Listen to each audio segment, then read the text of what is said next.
वह शिष्य, वह ऋषि अब अपने गुरु की खोज में 7वीं तुक पर पहुंचता है। वहां उसको कुछ नया देखने को मिलता है। वहां पे 7 ऋषि आग सेक रहे थे। बड़े बड़े 7 चक्र थे। यह शिष्य यह सब देख के आश्चर्यचकित हो जाता है। उन ऋषियों ने कहा, आओ बेटा, अंत में तुम आ ही गए। वो सातों सप्तर्षि थे। सप्तर्षि देश, काल और युग के अनुसार बदलते रहते हैं। उन्होंने कहा, तू यहाँ पे आके थोड़ी देर हमारे साथ बैठ। यहाँ पर एक गुफा है। ये अभी तो तुझे दिखेगी नहीं, लेकिन बाद में दिखेगी। ये शेष समय तू जो अपनी रोटी बची है, उस रोटी के 7 टुकड़े करके हमको एक एक टुकड़ा दे दे, और बाकी उसमें जो भी टुकड़े बचते हैं वो तू खा, क्योंकि तेरे गुरु इसमें से कुछ भी ग्रहण नहीं करते। अब तू यहाँ पे बैठ और थोड़ी देर इंतजार कर। जहाँ पर ये सप्तर्षि और शिष्य बैठे थे, उनके पास में शिखर पर एक सरोवर था। उसका पानी एकदम निर्मल था। पानी का कलर हल्का नीला कलर था। पानी में अलग अलग तरह की मछलियां थी। सुनहरे कलर की मछलियां थी। बीच में एक स्त्री विराजमान थी। वह स्त्री बोली, तेरे गुरु को मिलने की इच्छा है ना? शिष्य ने कहा, बिल्कुल, मैं उसी उद्देश्य से यहाँ पे आया हुआ हूँ। वह स्त्री बोली, थोड़ा ठहर जा, शांति रख, धैर्य रख। तेरे में से बहुत सारे विकार निकल गए हैं और बाकी के तेरे गुरु दूर कर देंगे और तू आध्यात्मिक स्तर पे आगे बढ़ेगा। छठी तुक पर तुझे आत्म साक्षात्कार हो चुका है। आज अब 7वीं तुक पे आत्म साक्षात्कार के बाद क्या होता है, वह तेरे गुरु तुझे बताएंगे। शिष्य ने उन देवी को प्रणाम किया। वह शिवा देवी, पराम्बा, माँ पार्वती थी।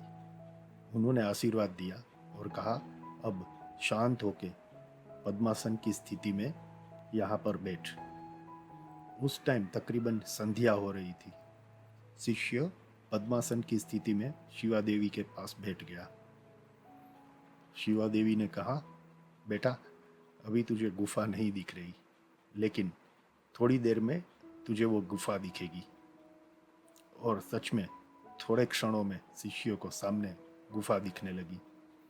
गुफा के पहले 10 कमांडमेंट यानी कि 10 कमांडमेंट्स देने वाले मूसा थे, जीसस थे, महाअवतार बाबा जी भी थे, भगवान श्री कृष्ण, 33 करोड़ देवी देवता, 88,000 ऋषि मुनि भी थे। और गुरु प्रताप से ये सब शिष्यों को दिखाई दिया, लेकिन वो लोग बहुत दूर थे वैसा प्रतीत हुआ। वो शिष्य अब उठकर आगे बढ़ा। गुफा में एक साधु पद्मासन लगाकर बैठे थे। तकरीबन 2000 साल की उनकी उम्र थी। जटा थी, बड़ी बड़ी आंखें थी। वह सब गुफा के सामने की साइड में था, जिसकी वजह से शिष्यों को सब कुछ देख पाया। एक बार गुफा के अंदर जाने के बाद वो दृश्य उसके पीठ के पीछे था, सो उसको वो दृश्य दिखाई नहीं दे रहा था।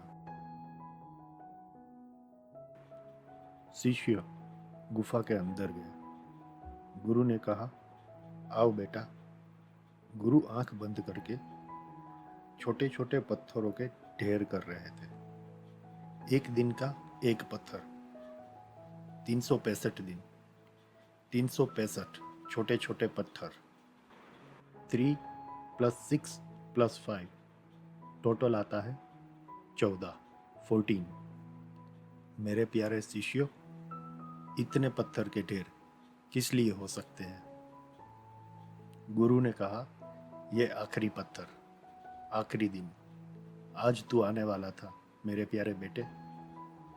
आखिरी पत्थर डाल के गुरु ने कहा, इतने सालों से मैं तेरा इंतजार कर रहा था। 365 सालों से मैं तेरी राह देख रहा हूं।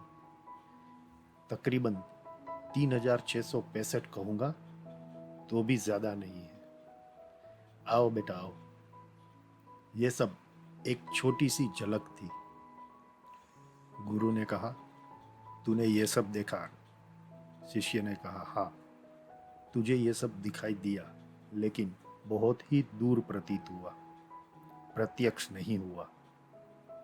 यहाँ पर 7 विद्या है, 7 अविद्या है। सप्तर्षि बाकी सब भी यहाँ पर है। दुनिया भर की सुगंध यहाँ पर है। यक्षिणी, पद्मिनी, भोलेनाथ, 33 करोड़ देवी देवता, 88,000 ऋषि मुनि, सब कुछ यहीं पर है। इससे ऊपर कुछ भी नहीं। यह तो अभी तुझे प्राप्त ही नहीं हुआ है। अब मुझे ये सब तुझे प्राप्त करवाना पड़ेगा। अपने शरीर के अंदर भी 7 चक्र होते हैं। बहुत से लोग कहते हैं कि यह सब कल्पित है, परंतु इन बातों पर हमें अभी लक्ष्य नहीं देना है। गुरु ने कहा, संध्या होते ही ये दिया जला और मेरे सन्मुख बैठ जा। गुरु ने उसे मोर पंख दिया, कागज दिए और कहा, इसमें तू लिखता जा। पूरे ब्रह्मांड के रहस्य मैं तुझे बताऊंगा और लिखवाऊंगा। अगर तुझे कुछ भी शंका हो या कोई भी प्रश्न हो तो बीच में मत बोलना। अगर तू बीच में बोला तो मेरा प्रवचन बंद हो जाएगा। मैं बोलना बंद कर दूंगा और अदृश्य हो जाऊंगा। शिष्य ने गुरु को 7 बार वचन दिया, एक बार नहीं, किंतु 7 बार वचन दिया कि ठीक है, मैं बीच में नहीं बोलूंगा। मेरे प्यारे शिष्यों, हम एक बार नहीं 7 बार कसम खाते हैं, लेकिन निभाते नहीं हैं। एक नहीं, हजारों बार वचन देते हैं, लेकिन हम उसमें से एक भी नहीं निभाते। गुरु ने बोला, मैं तुझे लिखवाता हूं, तू लिख। अगर बीच में शंका हुई, प्रश्न हुआ और बोला तो मैं लिखवाना बंद कर दूंगा और बोलना भी बंद। तेरे पूरे जीवन में यह सब तू कभी भी नहीं सुन पाएगा, ठीक है? शिष्य ने जवाब दिया, हाँ गुरुजी, ठीक है, मैं वचन देता हूं। गुफा में एकदम शांति थी। शिष्य गुरु के सन्मुख जाके बैठा। गुरु बोल रहे थे, शिष्य लिख रहा था। ब्रह्मांड भर के रहस्य, धर्म के रहस्य, कर्म के, ज्ञान के, योग के, पुनर्जन्म के रहस्य, सही क्या है, गलत क्या है।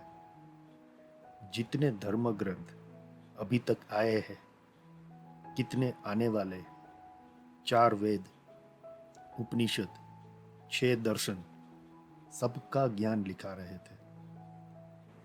तकरीबन मध्यरात्रि को 12:30 बजे शिष्य से रहा नहीं गया और उसने गुरु को पूछा, ऐसा क्यों? बस खत। शिष्य अपना वचन भूल गया। एक भयंकर बिजली हुई और सिर्फ प्रकाश ही प्रकाश था। थोड़ी देर बाद जब सब कुछ शांत हुआ, तब बस सिर्फ एक दिया जल रहा था। गुरुदेव आसन पर नहीं थे।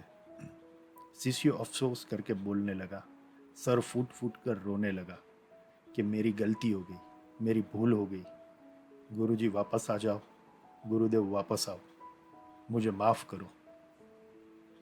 तब दूर से एक आवाज आई, कल सुबह जब सूर्योदय होगा तब तू सामने की तुक पर देखना, वहां पर मेरी आकृति होगी, लेकिन मेरे शब्दों को तू ग्रहण नहीं कर पाएगा। ग्रंथ अधूरा रह गया और अधूरा ही रहेगा। आज की तारीख में योग, ज्ञान, ध्यान, सब कुछ अधूरा ही है। कहाँ से परमात्मा मिलेंगे? वह तो कोई अनोखी व्यक्ति होगी जो वहां तक पहुंच पाए, उसको मिलेगा और वही प्राप्त करेगा। मेरे प्यारे शिष्यों, जो मन में आया वह लिखवाया है। रखना है तो रखो, वरना कचरे के डिब्बे में डाल देना।